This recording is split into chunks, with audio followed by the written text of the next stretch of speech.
If I were a rich man, yabba-dibba-dibba-dibba-dibba-dibba-dum. All day long I biddy-biddy-bum. If I were a wealthy man, I wouldn't have to work hard. Yabba-dibba-dibba-dibba-dibba-dibba-dibba-dum. If I were a biddy-biddy rich, idle-diddle-diddle-diddle man. There were plenty of Russians in Fiddler on the Roof, but not many of them were rich. I get the feeling there have been a few fiddlers in the Dean Court boardroom over the years. One Russian who is very rich, and I'm sure is not on the take, is Maxim Demin, who now owns all of the shares but none of the stadium at Dean Court. Not much is known about Mr Demin, aside from his nationality and his healthy bank balance. However, I know we have one thing in common, which is if I had his money, I'd buy the cherries as well. Because my name's Michael, and this is All Departments. Here come the cherries, and we're heading for the top of the tree. Bournemouth is a team that's going to show Division 3. Here come the leaders and the scorers at the court Saturday, showing how to win the Southern way. So we sing, come on Bournemouth, come on Bournemouth. While you're out there winning, hear the shouting and the singing. We sing, come on Bournemouth, come on Bournemouth. Here come the cherries, here come the cherries, here come the cherries, number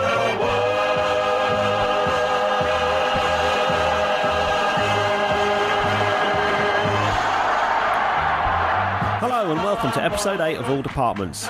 There has been the usual ups and downs for our beloved Cherries over the past month, with the hemorrhaging of goals away from home being offset by us claiming both the FA Cup and League One title with victories over Wigan and Doncaster. Whilst the points tally looks healthy, many of us have been on hand to advise the management on how to shore up at the back, with the choice of kit topping the list of helpful suggestions.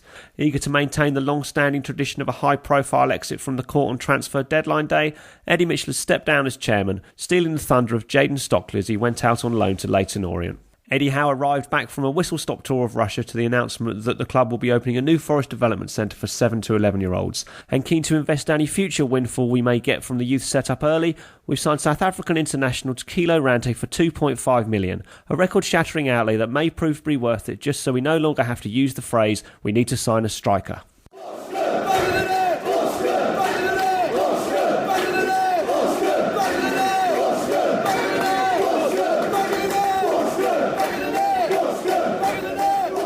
Well, when I was growing up in the 1980s, I had an Evening Echo paper round in Christchurch, which despite the poor pay and working conditions gave me ample opportunity to keep up with developments in and around the court in the days when there was no other source of Cherries information. I packed it around quite a while ago now, but still check out the back page on a regular basis, and one of the people producing the copy is Neil Meldrum, assistant editor of what is now the Daily Echo. Neil, welcome to All Departments. Thank you. First of all, would you mind telling us how you got the role on the Cherries beat? Because for lots of us, getting paid to watch the Cherries is a bit of a dream job. Yeah, it's probably a few people in the industry wouldn't necessarily see it quite that way. It can be tough at times, but no, I mean, I kind of started off in news at the Echo sort of 11, 12 years ago, and moved on to the sports desk in 2006, just in time for Kevin Bond's woeful period in charge, and it's been up and down ever since, really. And were you a fan of the club before you got the job? No, I'm a Southampton fan, actually. Oh, really? Which I know a few of the Twitter army are more than aware of. This is my hometown club, so I grew up there. But obviously I was aware of Bournemouth, and I'd been to watch them a few times as well when I was younger, and been to watch Portsmouth as well. Just a football fan really more than anything. But Southampton's my club, so I only really started following Bournemouth through work.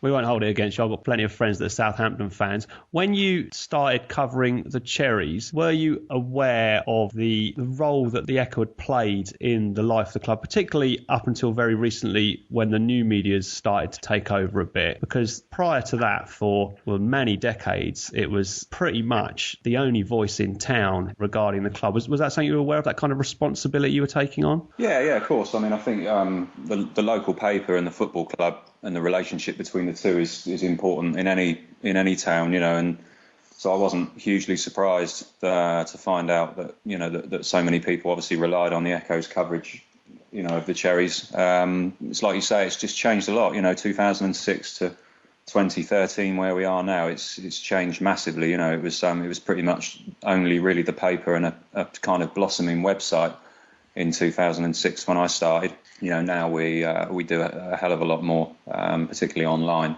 Also the development of social media has enabled the fans to kind of do our job themselves, really. There's a lot of good blogs. Your podcast, for instance, is fantastic. It's enabled people to get involved, really, and things like Twitter. I've had my ups and downs on Twitter, but by and large, I find it a really useful tool, and and it's great communicating with people as well. It's really nice, and we never had that before, so it's good times. If I could just ask you about your role day to day. First of all, tell us what you do on match days. Yeah, a home game, we would like I say, the changes have been such that we do so much more online now.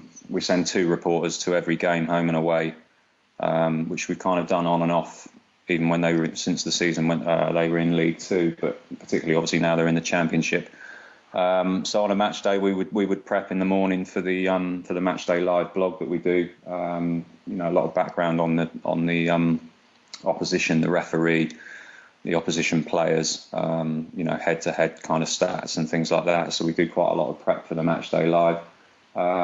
Generally, we tend to go and have a bit of lunch for a home game, and then we'll turn up to the ground at kind of between 1 and 1:30. Put ourselves about a little bit. A lot of this job is about talking to people, finding out what's going on. That's where we get a lot of our stuff from. So we would put ourselves about a little bit between kind of 1:30 and 2:30, and then sort of settle down ready for the game to start. Really, post match, obviously we do with players and the managers after the game, and then spend pretty much all of Saturday night writing and all of Sunday laying out pages for the paper and putting stuff online. So it's a busy time at the weekends for us, for sure. Yeah, I'm amazed sometimes after the games when I leave Dean Court, and I don't live very far from the ground. By the time I get home and check my phone or whatever, sometimes the match reports are already up. So that must be a pretty frantic half hour or so immediately after the game. Yeah, our website match reports go up right on the whistle. The way they're written is they're written while the match is in progress.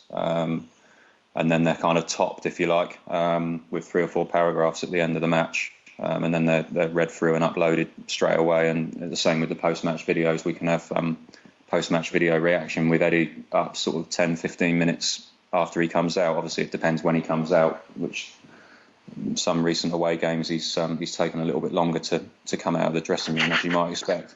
He's had a bit more to say after some of them recently. Yeah. He's very good. He's very honest about things, very easy to deal with. But he's also not afraid to sort of put the media in their place if he feels he has to as well. So you do know where you stand with him, which I would much prefer personally than some previous managers where we haven't necessarily known where we stood with them, and it's been complicated at times.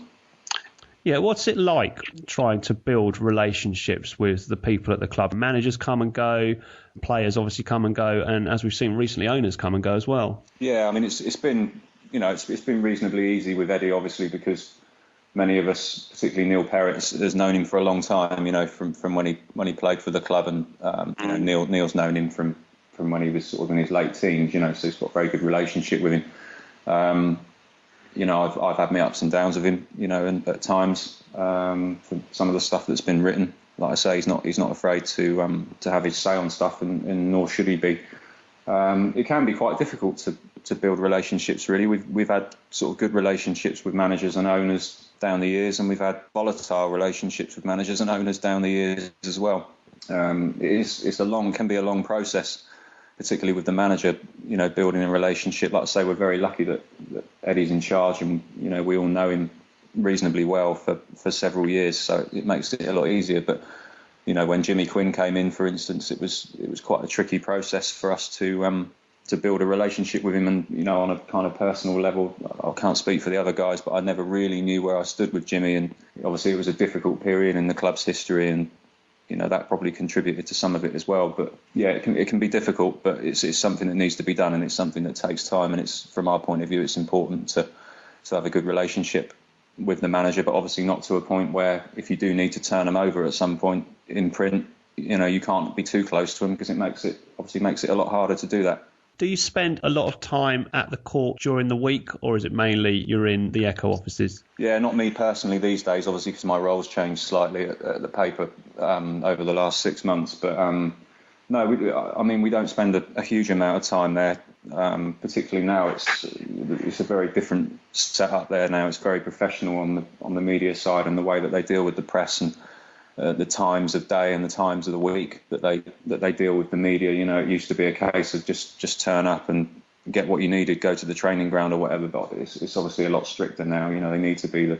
There's a lot more. There's far more journalists turning up to pre-match press calls, etc., and obviously on match days as well. So it's run really well now. A lot of it's done on the phone, to be honest.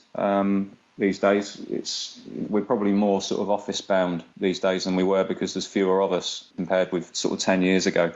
You know, newspapers have sort of cut their cloth really on staffing levels across the board, and you know, sport's no different. So a lot of interviews are done on the phone, or a lot of interviews, you know, we could do 5, 6, 7 interviews post match and kind of spread those throughout the week. You know, that's kind of how it's done. In the old days, I get the impression that journalists were able to build up reasonably close friendships with players. I remember once there was a bit about Paul Wood having too close a relationship with one of the Echo journalists. This was a long time ago, maybe in the early 90s.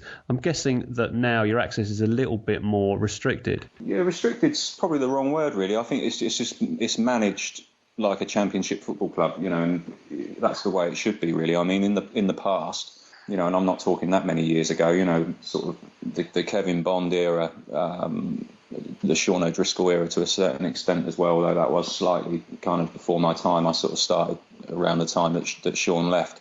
You know, we just used to turn up at the training ground and basically interview whoever we wanted, and there was no control over what the players were saying to us. You know, there was one interview we did with Josh Gowling after the club had travelled to Southend for a game on the morning of the match, and Josh came out after the match. I can't remember the score, but they were beaten. Came out after the match and sort of had a veiled swipe at the management, really, saying that you know, they shouldn't have travelled out on the day of the game. They should have stayed overnight. But obviously the financial situation at the club at that time, they weren't able to stay overnight. But you know, there was no control over what Josh said, and you know, Josh was fairly outspoken, as have several of the players have been over the years, and you know, that wouldn't happen now because there is that element of control there, and you know, it doesn't always help us. You know, obviously we're always looking for a story, so you know, it's nice if we can get those sort of stories out, but we have to play the game, you know, as well a little bit, you know, because it's very easy for the club to restrict access even further if we kind of go behind their backs. So it is all done with a structure now. You know, we request an interview. You know, we don't have to say what we want to talk about, but if we want to interview Simon Francis, then we have to request an interview with Simon Francis, and then it'll either be granted or declined. Yeah, so I'm guessing nothing goes on like money changing hands or anything like that for interviews. No, not at all. Not at all. No, never has had. I can't speak for the boys in London. Obviously, you know, with the way that they do things, but no, not at a regional level, it's just completely unheard of. It's, you know, it's all it's so rare that there's anything particularly controversial to do with the players that, you know, there would. I mean, we get information from various people, you know, about stories. You know, we do run quite a lot of speculation compared with other regional papers, you know, and that speculation can come from various sources inside and outside the club. But money never changes hands, never has had. Relationships between the paper and the club seem to be okay these days, but a couple of seasons ago, the paper was banned from reporting at Dean Court. What was that like? Yeah, it was. It had been coming, to be honest, for a few months. It was a really difficult period.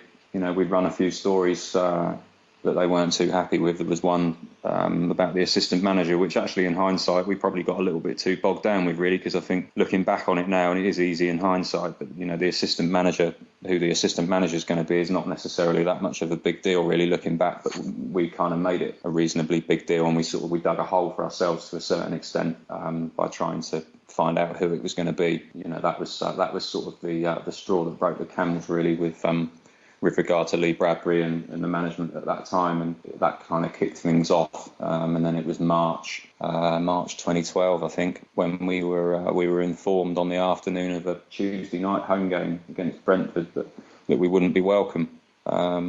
So we obviously set about writing the piece that we did at the time, sort of turning it on its head, really, which, no other paper, as far as I know, had done that, particularly on a local level. The Southampton Echo has been banned from St Mary's for quite a while. The Portsmouth News was banned from Fratton Park for quite a while, and there was numerous other football club newspaper relationships going sour at the time, and newspapers being banned from doing interviews. I think the Crawley News has been a recent one as well, but none of them have kind of come out fighting like we did, and I'm really, really proud. It's probably my proudest moment in journalism of the last sort of 12, 13 years, of the way that the stance that we took in that particular occasion. And I know for a fact that it absolutely rocked people at boardroom level to the core, because they really weren't expecting it. The community as well were a bit bewildered by that, because as we chatted about a bit earlier, the connection between the club and the Echo goes back a long way, and it's a reasonably big deal, I think, in the history of the club. And although the new media has certainly taken on some of that role recently, for a lot of people reading what goes on at the club, the Echo is their main source of information. So when that wasn't really happening, we were all thinking, what's going on? How can this really be possible? It wasn't, I can assure anyone who's listening to this that it wasn't taken lightly, and although we had to kind of get it together reasonably quickly, because it was late on a Tuesday night, and obviously we wanted to get it in the next day's paper. We've got an 11 p.m. print deadline these days, so it was a quick turnaround. So we couldn't sit down for hours and hours on end debating about the pros and cons of doing it. We had to get on and do it. But I can assure anyone who's listening to this that we did sit down and talk about it. We had to weigh up potentials in newspaper sales. Obviously, there are people out there that probably buy the Echo solely for the sports coverage and for the Cherries coverage in particular. I think I'm one of them. Yeah, I mean, there you go. And the fact that there was nothing in there, it wasn't that long, actually. It wasn't that long in terms of a period of time, but it seemed like forever at the time. I think it was only 8 or 9 weeks, I think, at the time. It was Scunthorpe away was the first game that we covered, having sorted things out. And how was peace brokered in the end? Can you remember? Yeah, it was. It's a lad actually who you probably know, a guy called Andy Williams, who's fairly sort of prolific on the social networks and the forums and things like that. He's a guy that we've been aware of for quite a while. He came in on work experience actually with us for a while, and although a lot of people prior to his intervention had sort of said, "Come on, sort this out," he actually took steps to email my editor and basically was the go-between between Eddie Mitchell and Neil Blake and myself and my editor in setting up a meeting for us to sort of talk over what had happened, because it was kind of, I think, to a certain extent, it was a situation where neither side really wanted to give an inch, which you might expect. Football clubs are full of stubborn people, if you like, and newspapers even more so. And it was how long it would have gone on for if Andy hadn't have stepped in, I don't know. But actually, once he stepped in and once we all sat round a table, it was a reasonably quick process to sort out the differences. And we gave a little, and the club gave a little, and we are where we are now. I'm glad it's all been sorted out. I've noticed there's been a bit of a spat with Solon on Twitter recently. Is that all light-hearted? Yeah, very much so. Very much so. People shouldn't read too much into that. It's we have dinner with them, we have lunch with them, and we get on very well with all of them. It's it's media banter, really. Don't read anything into it any more than that, Michael. It's all fairly light-hearted. Yeah, I think that's pretty obvious reading between the lines. Anyway, let's go on and talk about events on the pitch. Eddie Howe was on the Manager of the Month shortlist this week, to, I think, most fans' surprise. He didn't win. Paul Ince won. He'll be visiting us in the next home game. But how would you assess the season so far? Yeah, it's been a little bit up and down, hasn't it? It's I think probably the supporters, particularly in recent seasons, although there have been some down moments, under Paul Groves and what have you, but certainly in Eddie's previous reign and Eddie's current reign, it's pretty much been win-win-win. Give or take that little period they had in the recent promotion season, the infamous 5. Yeah, that's right. Yeah, there was and I think there was a similar period in the League Two promotion season. I think just sort of after Christmas. I think around Christmas time they lost a few games, but other than that, it's the supporters are used to seeing Eddie Howe's teams winning, and the fact it's been kind of win lose, and the number of goals they've been shipping as well has been a shock, because they've been so strong defensively, particularly last season. I don't know. It's a difficult one to sum up. Really, it's. I mean, I did Watford away and I did Huddersfield away, so maybe it's my fault. I've covered 2 games this season and I've seen them ship 11 goals. It's a bit of a shock to my system as well, really, because Did you do Doncaster? I didn't do Doncaster. No. I can feel another club-related band coming on. Yeah, just for me this time, though, I think. No, I don't know. It's. I mean, I think they played reasonably well at Watford, particularly late in the first half. And I was really impressed with Watford actually in that sort of 20-25 minute period in the second half, and I was really, really impressed with Huddersfield for 90 minutes. Actually, I've got to be honest, I thought they were fantastic, and there was a couple of surprise packages in there. Adam Hamill played really, really well, and he kind of came out of nowhere. You sort of expect it from James Vaughan and Troy Deeney and players like that, but I thought Adam Hamill was absolutely fantastic in that game at the John Smith Stadium, and he sort of ran the show really and made Huddersfield tick. And I think they've just, it's been a little bit of a baptism of fire, I guess, but I wasn't surprised that Eddie was nominated for Manager of the Month. If you look where they are in the table and the start they've made, it's still their best start in the second tier in their history, I think. And, that's not to be sniffed at. So I wasn't hugely surprised that he was nominated, but also wasn't hugely surprised that Paul Ince won, to be honest, either. It's a good start overall. The points tally is excellent. The goal difference isn't so good. I think that the win against Doncaster came at the right time. We're going into the international break. Yeah.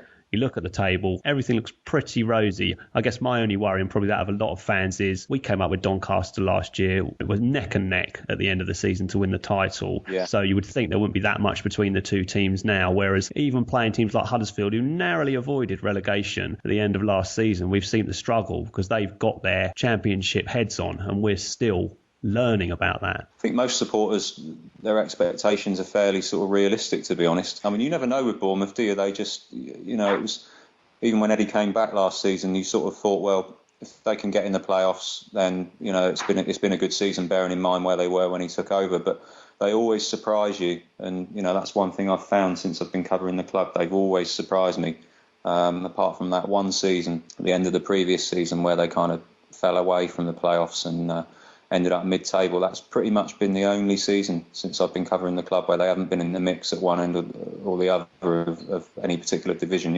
It's fair to say that if you're a Bournemouth fan, it's a lifetime of surprise. What do you think of the new signings? Do you know much about Mr. Ranty? I don't actually. I don't know a huge amount about him, partly because I haven't been too involved over the last couple of weeks with stuff that's been going on. So I don't know a huge amount about him, but I mean, he's certainly got some pedigree internationally, and that seems to be the big difference for me now is the players they're signing. They've signed good players in the past, people like Matt Ritchie, but Matt Ritchie's not got the sort of pedigree that people like Elliot Ward have got. He's played in the Premier League. Ranty obviously is an international.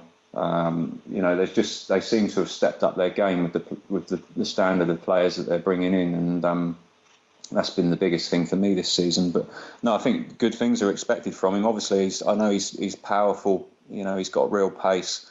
Got an eye for goal, so maybe as an entire package, it's something that they haven't got or haven't had, in recent seasons. So there's a fair amount of expectation, I think. And you got any thoughts on who might be on the bench as a result of the Ranty's arrival? Do you think it will be Graben?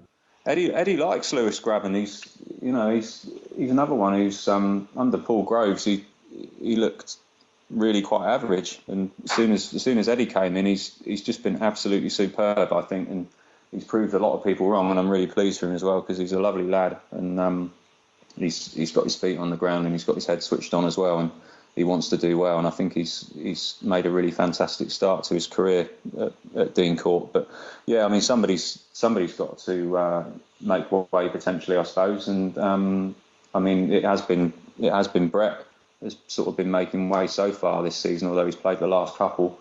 Early on in the season, it was Brett that was making way, but they've got the same problem kind of at centre half as well. Tommy Elphick's had to make way, and there's a few difficult decisions in there for him now. It's the nature of the squad is that certain people are going to miss out, and I think it's going to be interesting over the next few weeks. Once we get through this international break, to see just how he sets them up, and I think it's going to be a little bit horses for courses this season. To be honest, he's going to set them up sort of dependent on who they're playing, dependent on whether they're playing home or away. Whereas before we've always seen fairly settled lineups from teams put together by Eddie Howe, but I think it's going to be slightly different this season. I think the Championship sort of dictates that you do have to play more of a horses for courses management role. And speaking of signings, today we saw the news that Bournemouth led League One in spending on agents last season, nearly £700,000. That was probably as much as we'd ever spent on a player prior to the last season. I think if any story represents the change at the club in black and white, it's that one, because we've gone from paying zero for the 3 seasons up until 2010 to a gradual rise, and then suddenly we've kind of exploded in terms of the money that's gone to agents. What do you think about that? Yeah, I think they spent. I think it was in the season that they lost in the playoff semi-final. I think they spent 10 grand. But then, having said that, that was a fairly settled team. It was the League Two promotion team. You know, the likes of Liam Feeney, people like that, who obviously were all sold off in the end. So it wasn't a huge surprise to see that, and then it's kind of crept up from there. Yeah, I mean, we were shocked actually when that came out this morning, and it's on our back page tomorrow. There's some Eddie Howe reaction to that as well. Unfortunately we were unable to get anyone else from the club to comment on that, which was slightly disappointing, but I guess not hugely surprising in light of the other news this week and Eddie Mitchell stepping aside. Normally we would go straight to Eddie with something like that, but yes, it's a lot of money, and you know there's always going to be people asking financial questions with regard to this football club. It seems you know, whether it's at rock bottom financially or whether it's on the crest of a wave financially, there's always people want to know what's happening, and that's kind of dictated by previous history. And I can understand the fans being worried about everything that's happening at the moment. I fully understand that. Agents have got a bad reputation as it is, and the fact that you know what is still a reasonably small football club is spending that sort of money on agents is, I can understand why it would worry people. But you know, they've had a change in manager. Eddie's come in, and there's been people that on the playing staff that he hasn't fancied so much. People like Lorenzo Davids and Frank Demouge, who have obviously, and David James, who have stepped aside, and they've had to cancel contracts in order to do that. That takes quite a lot of negotiation with agents to cancel contracts and make void contracts like that. And you know, the agents get fees for dealing with that kind of thing in the same way that they do for dealing with people who are actually signing for new clubs and joining new clubs. So I think a lot of that figure has come from people who they've wanted to move away from the playing staff as well. So I think that needs to be remembered as well. The other big story around the club this week was the departure of Eddie Mitchell and Maxim Demin taking 100% control of the club. You're going to miss Mr. Mitchell down at the Echo offices, aren't you? Actually, funnily enough, the first thing that struck me when we were dealing with this story earlier in the week was the fact that it was actually only been 4 years that he's been there, which just blew me away. It seems like so much longer. It seems like he's been there forever almost, because of everything that's happened, ups and downs over the last 4 years. It's been a remarkable tenure, really. It's on a news point of view, we probably won't get anyone quite like Eddie Mitchell ever again, to be honest, for good reasons and bad reasons. But he's a journalist's dream, to be honest. There's always something going on. So yeah, from a newspaper point of view, we will miss him absolutely. On a personal level, we've had quite a few ups and downs, and there's been a few phone calls which I'd love to play you, to be honest. Feel free at any time. Yeah, no, I can't, unfortunately, but I have got some interesting conversations on various dictaphones from down the years. And it's been an interesting few years. But as I wrote in the paper, really, and I sort of strongly stand by that.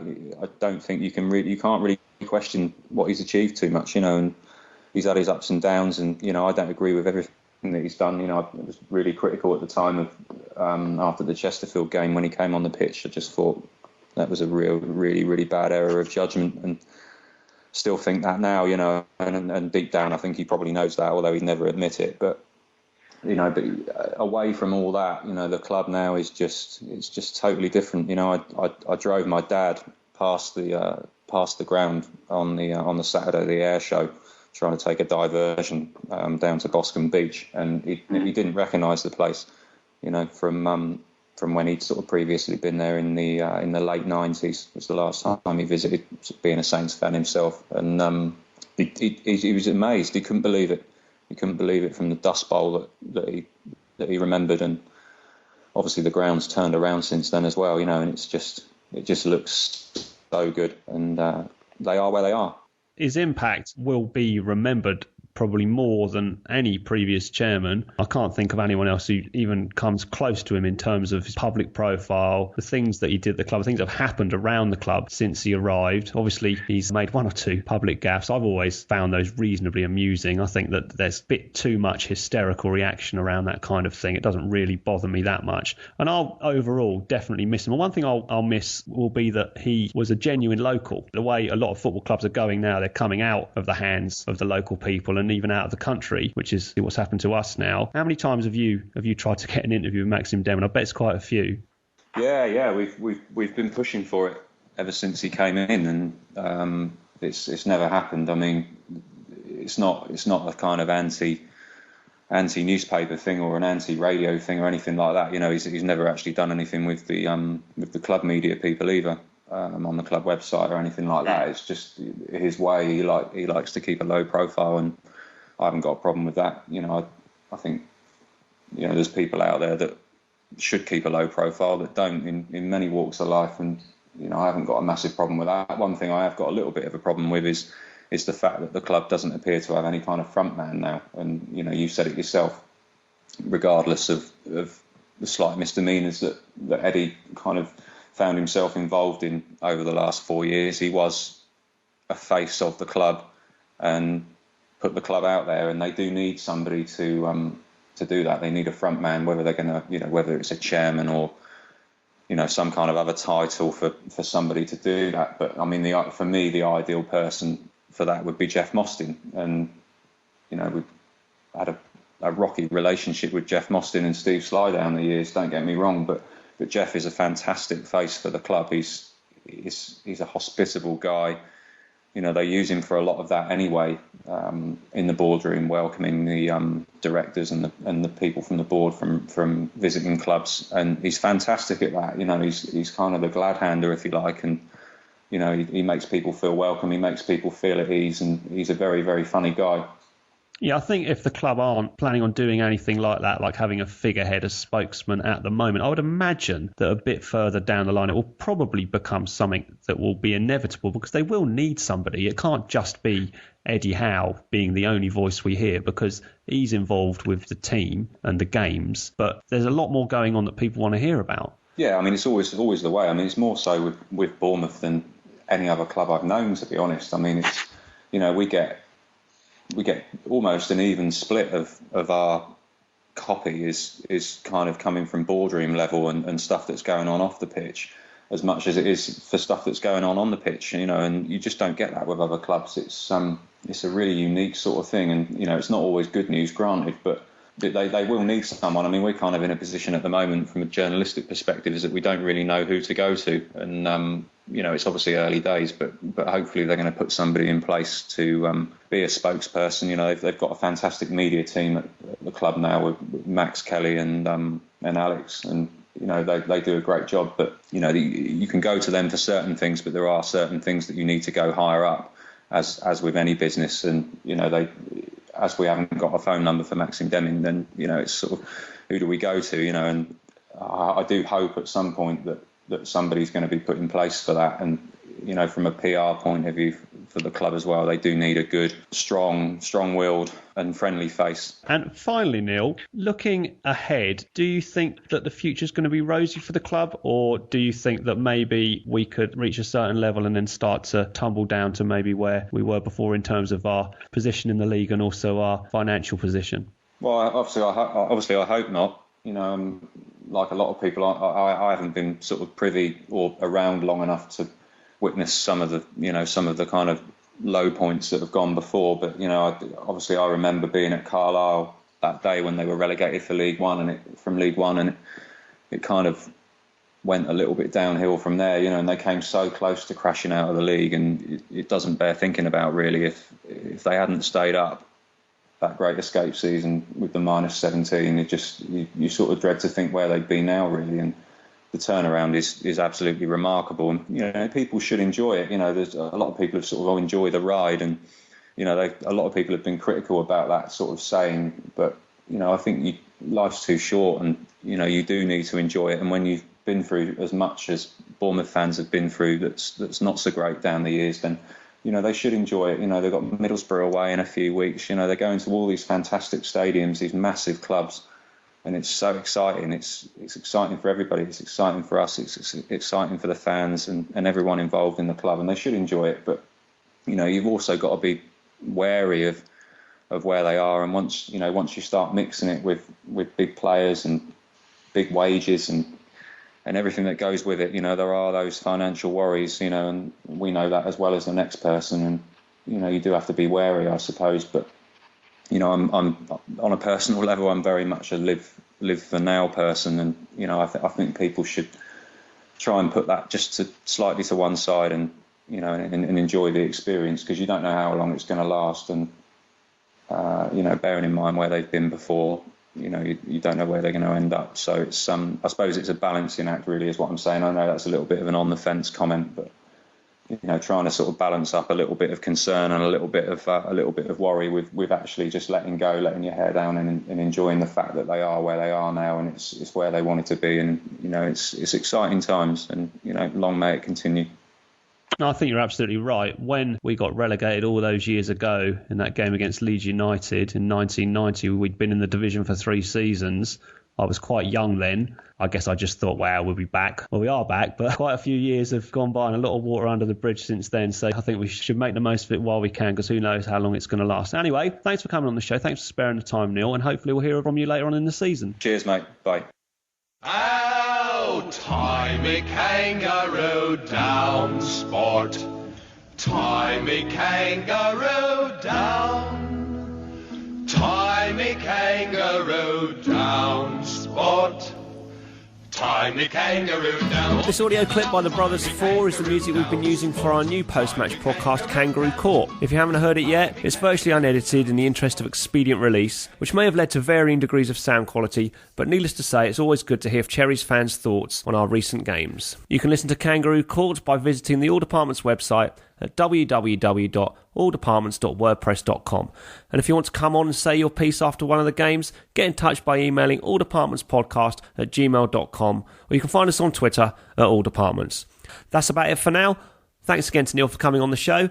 We're going to play out with another recording of questionable quality from when our now former chairman Eddie Mitchell added to his notoriety by swearing no less than 3 times on 5 Live's 606 programme. Now that Mr Mitchell has stepped down, it certainly takes on more of a comedy value, but there hasn't been an occasion since it was first broadcast I haven't struggled to control my own language when confronted with Mark Chapman on the BBC. So up the cherries in all departments, and goodbye. Next on 606, we're going to try and get to the bottom of a story that's doing the rounds at the moment, particularly on Twitter, and it concerns Bournemouth.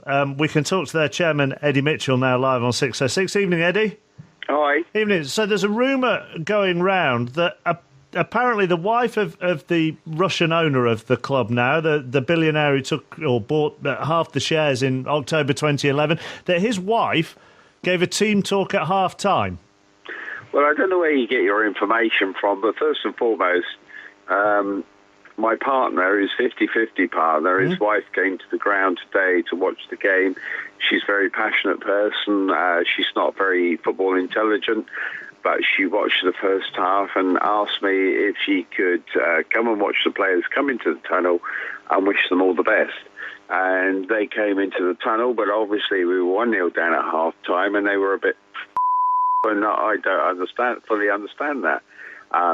She then said to me, well, could I come in and wish them well into the changing room? Well, knowing that nobody's going to go in the shower and take their kit off, which would be an embarrassment, I invited her into the changing room at half-time, and she wished the boys the best in the world. And she can't speak a lot of English. She speaks mainly Russian, and she just said that she would like to wish them well. They're a great bunch of boys. And however anybody else has interpreted that, that's up to them. But by and large, Bournemouth Football Club is a football club for everybody, the supporters from the top to the bottom. And Mr. and Mrs. Denham have put a lot of energy, a lot of time, and a lot of hard work into this football club that's got us from the brink to where we are now. And I'm going to not not going to deny them the opportunity to speak to the players who they indirectly employ and pay their wages and make sure that the ground is appropriate for the fans that come there. We are a family club. So Eddie, if it's a club for everybody, from top to bottom, and you have a season ticket holder who pays out all his money every single week to watch you at home and probably travels away as well, and he collared you at half-time and said, could I pop in and wish the players luck for the second half, would you allow it? Well, that's a load of because No, Eddie, don't talk to me like that. Why is it? You just said, if you want to argue with me, don't swear at me when kids are listening. What do you want to know? Well, I want to know the answer to that question. Well, the answer to that question is I'm there from 7 o'clock in the morning till 6 o'clock at night, most days, if not every day. I go there every Sunday morning. I go there Saturday morning, whether they're away at home. And if people want to ask me a request, then I would listen to them. There's lots of people that ask me requests, and I listen to them. And there's lots of people that I support within the club. So, if somebody is with me during the first half of the game, and you've got to bear in mind that these people are shareholders of the club, 50% shareholders, and it's not a fact that money grows on the tree and drops down in the Bournemouth football ground.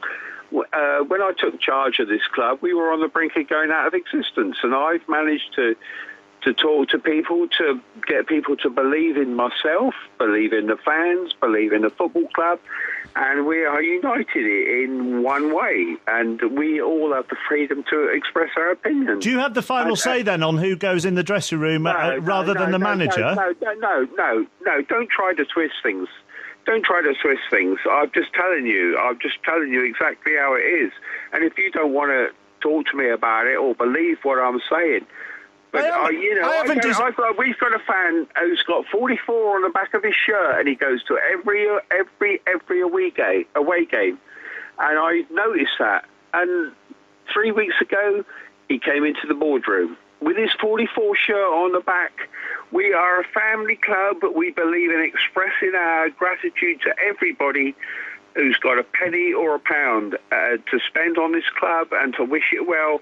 And because we've been, well, I won't say, but in the past, Eddie, we ain't going to be anymore, mate. Eddie, get rid of him. I don't care who you are. You do not come on this show, which is listened to by fans of all ages, and swear not once, not twice, but 3 times. And I am not having somebody coming on and swearing 3 times when there are kids listening. If you're listening to the show, then I apologise for the language that Eddie Mitchell has just used. And if you're a Bournemouth fan, I would have a word with yourself this evening about the kind of man that comes on air and, without being provoked in any shape or form, chooses to swear at us 3 times. Apologies once again, particularly if you are driving home at the moment and you've got your kids in the car and had to listen to that nonsense.